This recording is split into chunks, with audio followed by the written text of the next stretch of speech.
자, 출애굽기 25장부터 이 성막에 대한 말씀이 시작이 되었어요. 그리고 28장, 29장에서 갑자기 제사장의 의복과 제사장 위임식에 대한 말씀을 선포하셨고, 오늘 출애굽기 30장부터 다시 성막의 기구, 성막의 비품에 대해서 다시 또 이어가십니다. 그 중에서 오늘은 분향단에 대한 말씀인데요. 여러분들이 성소에 들어가면 오른편에 제일 먼저 만나는 게 떡상이죠. 오른편에 떡상, 진설병상이라고도 하고, 그리고 그 건너편에 왼편에 등잔대가 있습니다. 7개의 등잔대라고 하죠. 그리고 성소 안에 이 떡상하고 등잔대만 있는 게 아니라 하나가 더 있는데 그게 뭘까요? 분향단입니다. 이 분향단이 위치하는 위치가 지금 그림으로 그려져 있는데 어떻게 이해가 되십니까? 성소에 들어가면 제일 정면에 바로 만나는 그 장소가 바로 이 분향단입니다. 그래서 성소 안에 가장 안쪽에 위치가 되어 있으며, 또 성소 안에는 지성소라고 하는 엄격하게 분리된 거룩한 공간이 있는데, 지성소 가장 가까운 곳에 위치한 것이 떡상도 등잔대도 아닌 뭐죠? 분향단이라고 합니다. 자, 오늘 본문 6절 말씀 한번 읽어보시죠. 시작. 그 제단을 증거궤 윗 속죄소 맞은편 곧 증거궤 앞에 있는 휘장 밖에 두라. 그 속죄소는 내가 너와 만날 곳이며. 자, 이 분향단이라는 말은 이제 한자죠. 향을 피워서 하나님께 올리는 제단, 분향단입니다.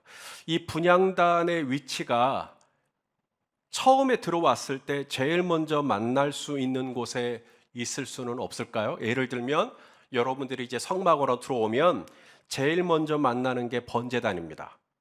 이 번제단은 이제 짐승을 잡고 기름을 태우는 곳이죠. 들어오자마자 그런 탄내 나고 막 이런 것보다는 분향단이 있어서 성막에 들어오자마자 좋은 향기가 나면 좋지 않을까요? 또 번제단 뒤에 물두멍이 나와요. 물두멍 말고 번제단 뒤에라도 분향단을 위치할 수는 없었을까? 또 물두멍을 지나서 이제 성소 안으로 들어오면 떡상과 등잔대가 있는데, 떡상 자리에 분향단이 있을 수도 있고 등잔대 자리에 분향단이 있을 수도 있는데, 그럴 수가 없죠. 왜냐하면 이 분향단의 위치를 지성소 가장 안쪽으로 배치하라고 명령하신 분이 누구예요? 하나님이십니다. 임의로 바꿀 수가 없어요. 인테리어 상으로 무슨 구조적으로 이런 생각할 필요가 없습니다. 하나님이 이 분향단의 위치를 그렇게 지정하셨어요. 그러면 꼼짝없이 거기다가 분향단을 두어야 합니다. 자, 여기에 굉장히 중요한 교훈이 들어가 있어요. 이 분향단은 성도의 기도를 의미합니다. 이것은 제 얘기가 아니고 요한계시록에 나와요. 우리 요한계시록 8장 3절을 같이 읽겠습니다. 시작. 또 다른 천사가 와서 제단 곁에 서서 금 향로를 가지고 많은 향을 받았으니 이는 모든 성도의 기도와 합하여 보좌 앞 금 제단에 드리고자 함이라. 여기 금 제단이 나오죠. 금 제단. 왜 금 제단이냐? 바로 분향단이 금으로 만들어졌어요. 금으로. 오늘 본문 3절을 보시면 금으로 만들라고 말씀하시죠. 시작. 제단 상면과 전후 좌우면과 뿔을 순금으로 싸고 주위에 금태를 두를지며. 금향단, 금향로, 이게 다 지금 구약의 성막에 있는 이 분향단을 의미하는 것입니다. 그런데 이 금향로에서 향이 나오는데 요한계시록에서 보니까 사도 요한이 그 향이 모든 성도의 기도와 함께 이 향이 올라가더라는 거예요. 그러니까 성도님들이 기도하면 거기서 뭐가 나온다는 거예요? 향. 냄새가 나나 안 나나? 향이 나나 안 나나? 성도가 기도하면 향이 나온다. 요한계시록 8장 4절 말씀도 보겠습니다. 시작. 향연이 성도의 기도와 함께 천사의 손으로부터 하나님 앞으로 올라가는지라. 그러니까 여러분들이 기도하잖아요. 우리가 함께 기도하잖아요. 성도가 기도하면 거기서 영적인 향이 나온대요. 천사만 맡을 수 있는, 이 영적인 천사만 캐치할 수 있는 향이 우리 성도님들의 기도에서 나온다라고 말씀하십니다. 어떤 분은 실제로 기도하다가 향을 맡았다고도 하더라고요. 기도를 막 하는데 하나님께서 이렇게 주변에 아주 좋은 향이 나는 걸 경험하게 해주셨다고. 그래서 그러면서 하나님이 이것이 네 기도의 향이다 뭐 그러셨대요. 그래서 저는 충분히 그분의 경험을 인정하고 존중해 드립니다. 저도 좀 그런 경험 해봤으면 참 좋겠는데, 아무쪼록 성도님들이 기도를 할 때 그것이 향기로운 향이 돼서 천사가 받아가지고 하나님 앞으로 올려드린다고 말씀하시죠. 성도가 기도를 얼마나 오래 해야 향이 날까요?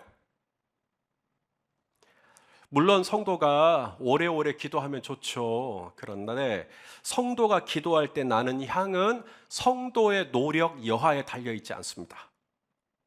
향을 1시간 정도 피워야 향이 나는 게 아니죠. 향을 이제 막 피웠어도 바로 거기서부터 향이 나기 시작합니다. 이제 기도를 시작했지만 즉시로 향이 나기 시작해요. 중요한 건 이거예요. 성도가 그렇게 기도할 때 하나님은 이 분향단을 금향단, 금으로 하게 했던 것처럼 성도님들이 기도할 때 그 아름다운 향이 금향로에 담아주셨다라고 말씀하시는 거죠. 이것은 성도님들의 기도를 하면 그 기도를 하나님이 어떻게 여기시는 거예요? 귀하게 여기시는 거예요. 여러분들의 기도가 어디에 담겨 있어요? 금향로에. 거기에 담겨 있어요. 사랑하는 사람하고 나눈 카톡은 지워요, 안 지워요? 예, 기억이 가물가물하죠. 결혼을 하고 그때는 잘 몰랐어요. 근데 교회를 개척하고 이제 이 운남동 쪽으로 주공 아파트로 이제 이사를 해야 하는데, 이사를 한참 하다 보니까 하얀색 박스가 하나 보였어요. 박스가 뭐지 하고 열어봤더니 거기에 제 아내하고 저하고 연애할 때 서로 주고받았던 포스트잇 메모들을 거기에 잔뜩 모아놨더라고요.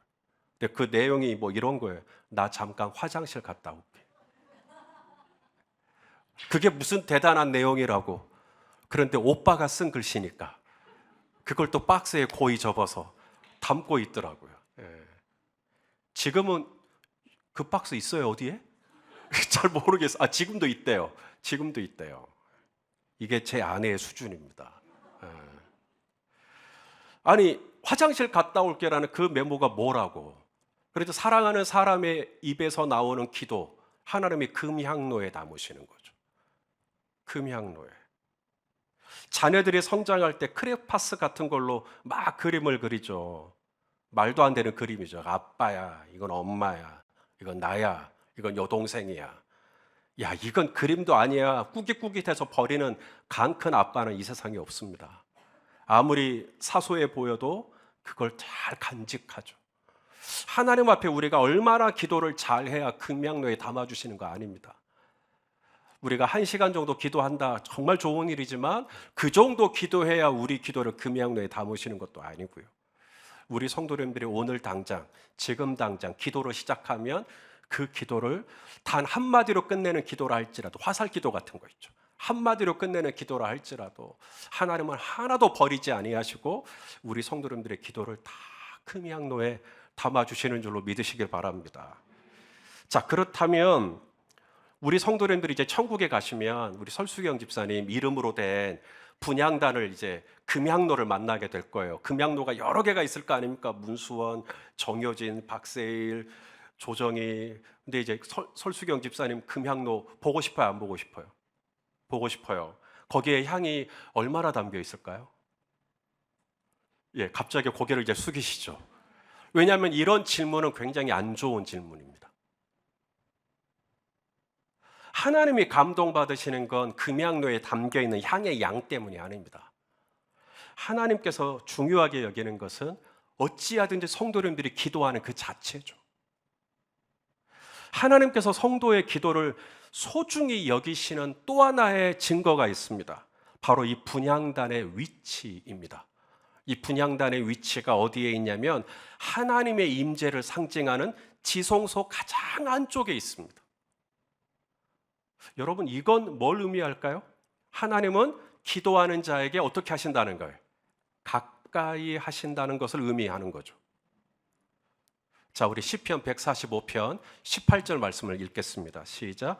여호와께서는 자기에게 간구하는 모든 자, 곧 진실하게 간구하는 모든 자에게 어떻게 하셔요? 가까이 하셔요. 누구에게 가까이 해요? 기도하는 사람에게 가까이 하셔요. 신명기 4장 7절 말씀도 읽겠습니다. 시작. 우리 하나님 여호와께서 우리가 그에게 기도할 때마다 우리에게 가까이 하심과 같이 그 신이 가까이 함을 얻은 큰 나라가 어디 있느냐. 그러니까 다른 신은 기도를 해도 멀리 있나 봐요. 그런데 우리 하나님은 기도를 하면 가까이 오셔요. 아멘입니까? 우리가 기도할 때마다 하나님이 가까이 오시. 그러니까 저와 여러분의 신음에도 응답하시는 거죠. 가까이 계시니까.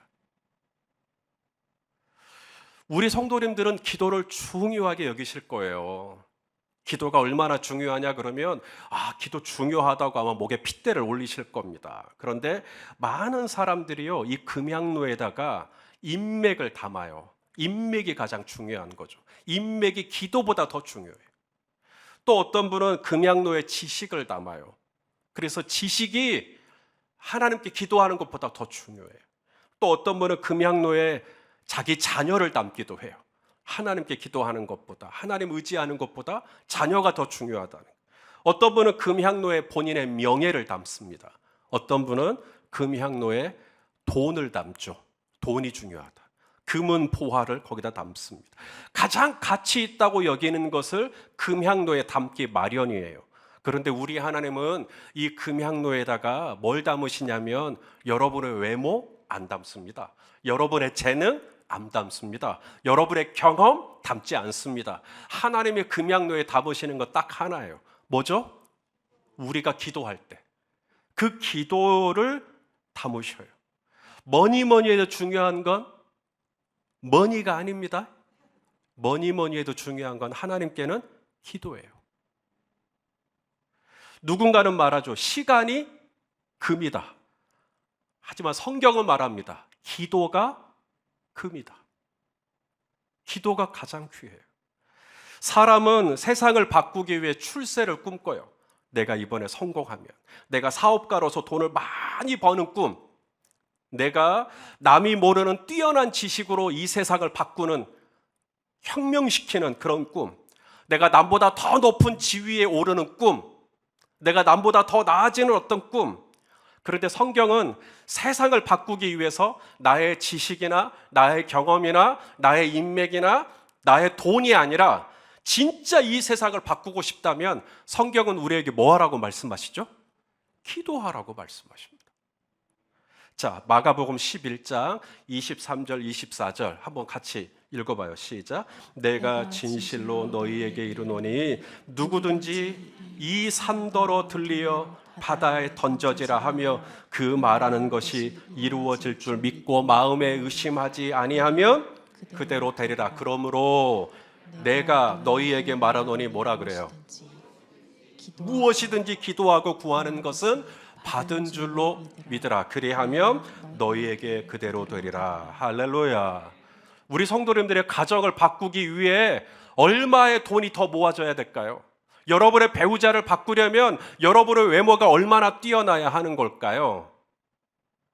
세상은 이 금향로의 비밀을 몰라요. 세상은 기도하면 밥이 나오냐 돈이 나오냐 막 그래요. 세상은 금향로의 가치를 우습게 여깁니다.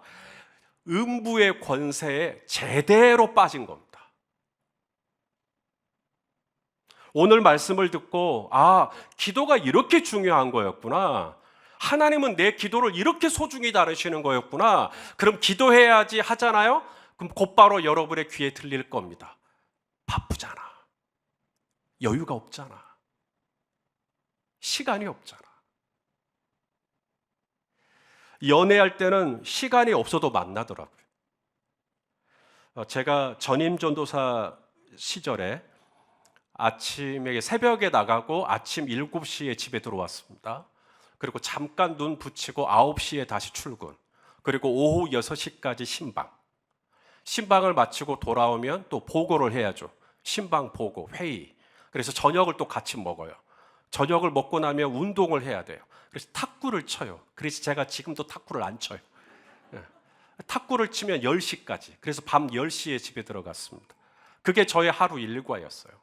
아내를 만나서 연애를 할 시간이 없어요. 당시 아내도 기독교 병원에 근무하면서 3교대 근무를 하고 있었기 때문에 저도 시간이 없지만 아내도 시간이 없고, 그런데도 서로 시간을 어찌어찌 쪼개서 만나요. 왜냐하면 사랑하는 사람이니까 어찌하든지 시간을 내요.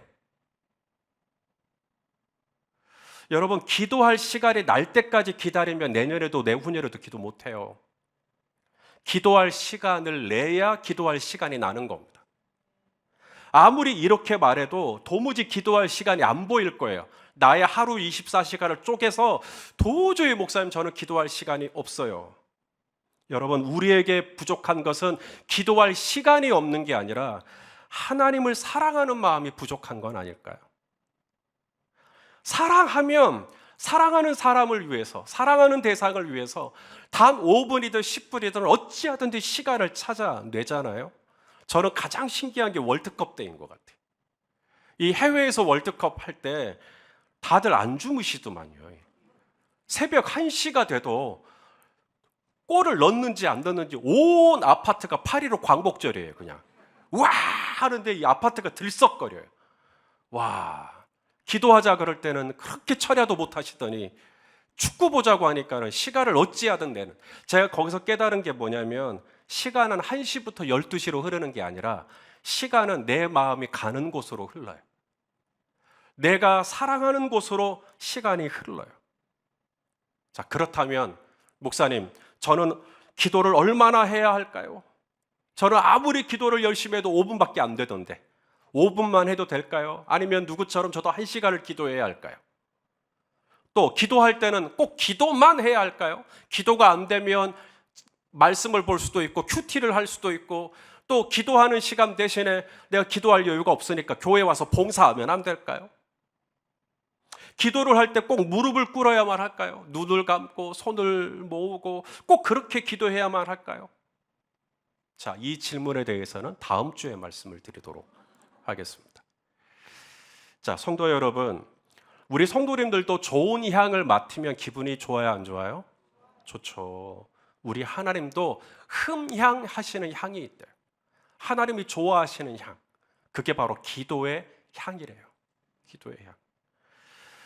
오늘부터 여러분들이 기도할 때 거기에 우리가 알지 못하는 천구천사만 아는 놀라운 향이 나온다라는 걸 기억하고, 그리고 그 향을 하나님은 이 향이 어디로 날아갈까 싶으니까 금양로에 담으시는, 그리고 하나님의 보좌 앞으로 천사가 이 야곱의 사다리 있잖아요, 오르락 내리락 하면서 하나님 앞으로 그 기도를 다 올려드리는, 이렇게 귀한 것이라는 것. 여러분의 기도는, 성도님들의 기도는 하늘나라에서 절대로 잡동사니처럼 취급받지 않는다는 것. 하나님은 성도가 기도할 때 멀리 계시지 않아요. 지성소 바로 옆에 기도하는 자를 붙이시고 기도하는 자에게 가까이 하시겠다고 말씀하여 주시죠. 우리 마지막으로 시편 73편 28절 말씀 읽겠습니다. 시작. 하나님께 가까이 함이 내게 복이라. 내가 주 여호와를 나의 피난처로 삼아 주의 모든 행적을 전파하리이다. 따라서 합시다. 하나님께 가까이 함이 복입니다. 아멘입니까? 옆에 있는 분에게 하나님께 가까이 함이 복입니다 이야기해 주세요. 아멘입니까? 오늘도 이 3일밤 예배, 물론 예배하러 나오셨죠.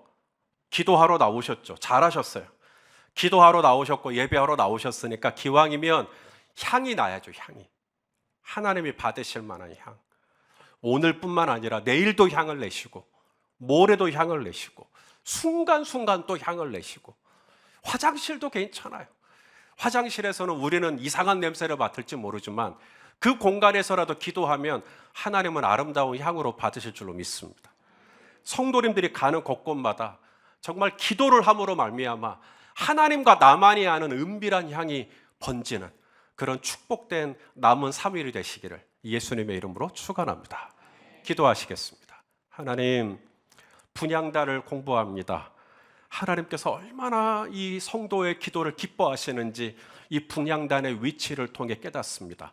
하나님, 성도님들의 기도를 금향로에 담으시고 단 한마디의 기도도 소홀히 여기지 아니하시고 그 모든 기도를 신음소리조차 다 받으셨으니 정말로 감사합니다. 이제 우리 성도님들의 기도대로 정말 믿은 대로 하나님 앞에 간구한 대로 정말 주님 앞에 사모하는 대로 하나님 놀라운 역사가 일어나게 하여 주시옵소서. 더욱더 그 금향로에 나의 기도를 채우기를 원합니다. 더욱더 가득가득 하나님 앞에 기도의 향을 채우기를 원합니다. 우리 성도님들이 주님 나라 갈 때까지 이 금향로에 성도의 기도를 가득가득 채우실 수 있도록 축복해 주시옵소서. 예수님의 이름으로 기도하옵나이다. 아멘.